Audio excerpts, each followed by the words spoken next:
My name's Ed Piskor. I'm Jim Rugg. We're going to be talking about the stunt-casted Harlan Ellison, David Mazzucchelli issue of Daredevil from the early 1980s. But before that, a little bit of business.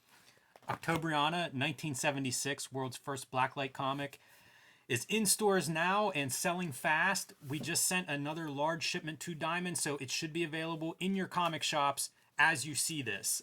Pick it up quick because we are almost out of the print run, and I don't know whether we're going to reprint this thing or not. It's not the easiest book to make, but business is good with it. So if you see this, if you'd like a weird comic in your collection, pick this up.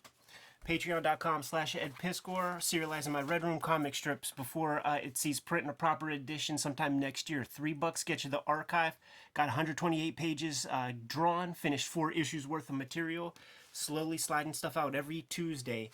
And you know what, Jimmy? We have some Wizard episodes in the hopper, but we're putting those things out on Dime subscriber anniversaries on the YouTube channel. So get us to 30,000, subscribe to the channel. We'll put out those fresh Wizard eps. But task at hand, Daredevil number 208, written by Harlan Ellison, drawn by David Mazzucchelli.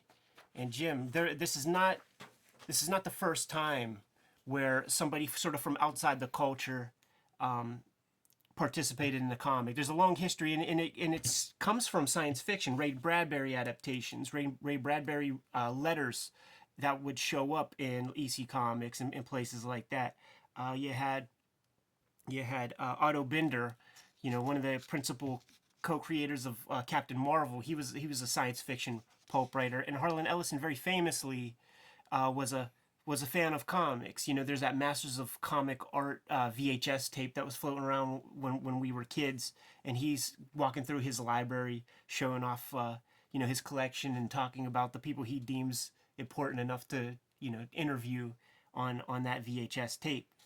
But here we have a proper Marvel comic written by the guy. Yeah, for sure. Before we dive in, let's look at these creators, because it is Mazzucchelli who we adore as a superhero artist and as a cartoonist outside of the superhero genre, but inks by Danny Bullonati, not a guy I'm familiar with. I don't know if he inked much else besides this stuff. And I want to call out the colors by Christy Schill, sometimes Max Schill. I think she may have colored every 80s Marvel comic. Like, she is in the credits of so many comics that from this time period that I look up. Goes on to become a painter, but colored a lot of these 80s comics of this time period. But any Mazzucchelli comic I am up for looking through. So people forget, I think, or don't realize how many Daredevil comics he drew before he did Reborn with Frank Miller. Right. He was on Daredevil for, 20 issues or so, besides those Miller issues. So. Yeah, working within a house style, but still, like, you could tell that there was something there. Oh, yeah. The conceit of the story is, what they say, man, start late, get out early kind of thing. That's what we did right here. He just kicked a bunch of dudes in the behind, and he's got to go to bed early, has a court case in the morning, but he doesn't understand, like, there's a girl there, and she snuck up on me. I didn't hear her heartbeat, and it turns out that she's a bomb. Yes, a robot, a very lifelike robot. As seen in, Dark Knight Returns. Maybe Harlan Ellison will be mad that Frank Miller stole that from him too. I was going to reference Terminator, another thing that Ellison is connected to. This comic is a romp, and whenever you get these kind of stunt casted comics, you get it with certainly on Marvel a lot in the past bunch of years, DC a little bit as well, where you have somebody from outside of like the comics culture, like they come in and they do their thing. And you kind of see, it's a great kind of Rorschach test. You create the opportunity for them to be able to make a comic because you get to see what they think comics is. Harlan Ellison isn't going to be accused of, being a Pulitzer Prize winner or anything like that. He's a really good pulp writer, but comics is definitely, this like escapist, fun form to him. Something that comes from childhood, actually. I do think his skill set and his resume lends itself to this, right? I mean, like, he's editing short story collections, he's writing TV episodes, coming from the pulps, as you say, Ed. All of those things kind of fit pretty well with the episodic, single issue kind of comic structure. At least it seems that way, and I think this issue reinforces that. This feels like an episode of something, It's contained. It's concept-y, high concept for this story with this robot child that has lured Daredevil into the deadliest night of his life, into this like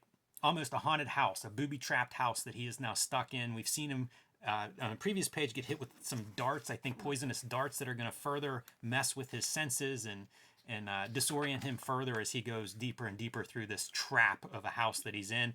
This page. That's the page everybody remembers. Of course. I mean, it's, young David Mazzucchelli, super talent. And this is what you get with these young, super talented guys is, man, they're trying stuff. They're going for it. They have all these ideas that are bursting out of their pencils, and you get stuff like this. I mean, that's wild, right? And, totally. It even fits narratively, like he's disoriented and he's not sure where he's at, and he's going through metal corridors and things, and he's just out of his mind in a lot of ways. What a crazy page. Shouts to Bob Bell, the creator of the Polybag, secret richest dude in comics. The real genius of comics. Lands in some kind of quicksand kind of gimmicks. You know what, man? I'm reading Mort Cinder this week, and I read this comic this week. Both have quicksand scenes in them, and I don't know the last comic. I can't name the third one that has the quicksand, but somehow I've come across two of them in the same night. Every page is Daredevil getting wrecked more and more, and escaping, evading capture. This comic, so I think the concept for this is pretty stupid, right? It's a giant house that somebody has rigged up to basically kill Daredevil. Right. Dumb in the sense of implausible, weird, doesn't make sense, kind of hard to relate to. But from a comic standpoint, like if you think of this as comics for kids, yeah, it's great. Totally. Because like you said, every page is a different one of these stunts. And I wonder if you're Mazzucchelli, how fun this is, like thinking of these different visuals to go along with it. But it really made me think about that whole, like, the age that these comics were aimed at back then is dramatically different than how comics are aimed now. Yeah. In terms of the readers. And it makes a difference. This is silly. This is a G.I. Joe episode or something, Yeah. Look at this, man. Formal experimentation. It reads great, Like I said, he's really applying what he knows how to do in comics to all of this stuff, whether it's disorienting or showing these traps. It all works visually very well. Lots of panels on the page too, man. It is a dense issue, and it feels like like an episode of something. And when you see something like this, that's indicative of a writer who doesn't know how to write for comics, or is writing for comics, giving it the first shot or something, and putting way more on the page than one would think possible. It's also a young cartoonist not figuring out how to be efficient, how to show this stuff efficiently. Often you'll see this with young cartoonists. There's lots of full figures, lots of long shots. You see the other way too, people that don't want to draw a background or can't. But if you can draw that stuff, you see these like way more establishing shots than you need. Right. It's just, I don't know if it's confidence or just an understanding of what you really need to make this read, but it serves a story like this pretty well. This is a good page. So you got the knives coming in. So it's not the wall that's closing in. It's these blades are coming out, and Daredevil's figuring that out. Has to climb up them shits, Ben, before he gets skewered. This is a story I would love to see the script. I would love to see how this stuff is spelled out and described, because it is, wow. I'm sure this is not something David Mazzucchelli has seen in too many scripts. Dee Dee breaks a wall. Which was it Harlan Ellison who came up with the Kobayashi Maru test, or like with in Star Trek, where it's like it's an impossible test, so you have to break the rules. Ah, nice. Love this the green gradations that are coming across in this. I like Christy Shield, I think. I like her coloring a lot. We've pointed it out in other comics, but I do think she's a pretty good colorist. She's really good. I mean, she colored most of Born Again, and just stuff like this, man, where she's selling the darkness of this corridor by just adding that little 25% blue plate on top of the established red to create that shadow. You can't take this for granted in those old comics. For sure you can't. Even the little bit of an orange highlight of that hole that he busted in the wall hitting the underside, that's a really easy thing that you wouldn't have to do as a colorist. Going the extra mile to put that on. Yeah, and more tour de force coloring on this spread right here. Super bright elements, more DD and shadow. The stuff that he's drawing, man. The snake pit. Yeah, now that is a G.I. Joe sequence right there. Yeah, it's very fun. Very silly. So he finally gets to the top of this house, kind of an escape route, if you will, and gets a chance to survey what exactly he's dealing with here. Incredible drawing, man. Like the cool little iconic kind of foliage of the trees and branches. Really awesome perspective on these buildings. This is an era where you can't Google image search these things very easy. He might have snapped a pic or two of wherever. Like they spell out the exact neighborhood this is. Somewhere Yonkers over this way. Like I can remember staying in New York early on and looking out the windows, if you're in a decent hotel like in Manhattan, and just thinking David Mazzucchelli. Right. I have a feeling that guy was drawing from if not reference, I bet he spent a lot of time observationally drawing around there. So in a story that contains everything but the kitchen sink, it does include a shark. Of course it does. A shark that isn't in water and is flopping around. So weird. So the house is starting to malfunction, basically. He's done some stuff, ripped some wires out, and as a result, that's why the shark is out of the water. Like, things have kind of gone off the rails for both Daredevil and the house. Boom, another good color segment. Yeah, great color, great drawing, man. Look how much drawing is on that page. Ton of drawing. Like, this is artist and colorist, firing on all cylinders. And this kind of color, this reminds me of the famous Steranko Captain America splash, where it's like the carnival of chaos or whatever. Mm-hmm. And each of the panels, he's using every variance on the specific colors that one had access to back in those days. So it's here's every blue, here's every green, here's every purple. This is a little bit of the shooter. Every comic is somebody's first comic, so get that origin in there. Kind of neat though to see him doing like Miller references. Right. The Elektra Bullseye death scene coming up. Yep. Pretty good money shot there. Yeah. Has Chris Benoit sized arms though. Kind of like a T-Rex. And then we have the coup de grace, the end note, the cherry on top. The entire house was rigged by this very prominent, Vanderbilt, descendant type rich character, who happened to be the mom of whoever that is. Is that Mr. Hyde or somebody? It's not Mr. Hyde. I can't remember what his name is, but it's from Miller's first issue. Yeah. So Harlan Ellison, fan of that run, apparently. Right. And she's the mother of this fallen villain.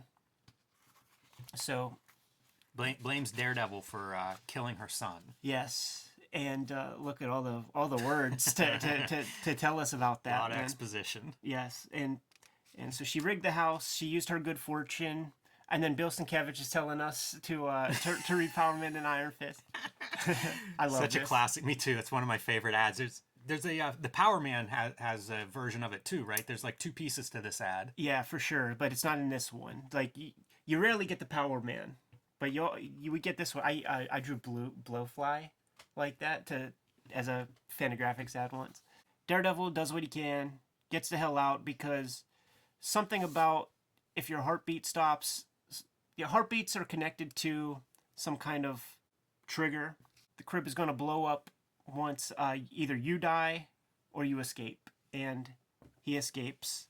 Boom, there it is. Probably no trace of shark skeletons or rooms full of knives or any of that here. Great image, man. That's action movie shit. That's Canon Films shit right here. Oh, yeah, dude. First Blood, whenever Rambo's jumping off that cliff, falling down through the tree. Yes.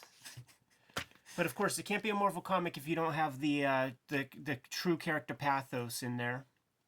And, he shows up in court the next day, or, a couple hours later. But look, they're the little bomb twins, double mint twins. Yeah, 2 of them now. What a comic.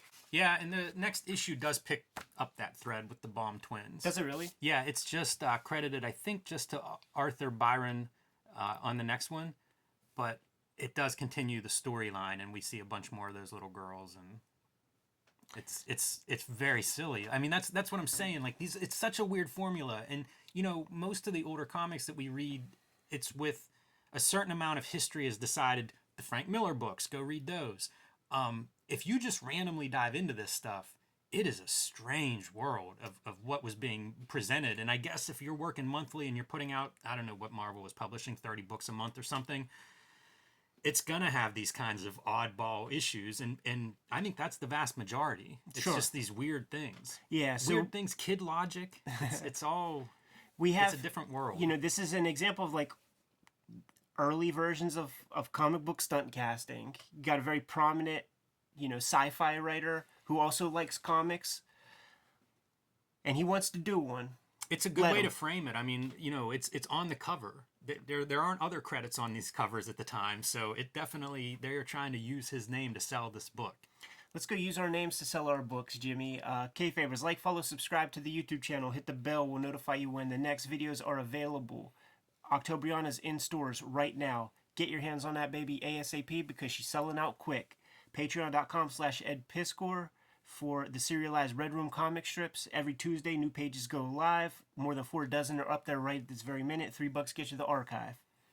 You can subscribe to the Cartoonist Kayfabe e-newsletter at the link below this video to keep up with everything we are doing. You can find Cartoonist Kayfabe t-shirts and merchandise at the links below this video. Jimmy, speaking of First Blood, I'm going to go read the Dave Morrell Captain America. Wish me luck. Give them their marching orders, dude. Read more comics.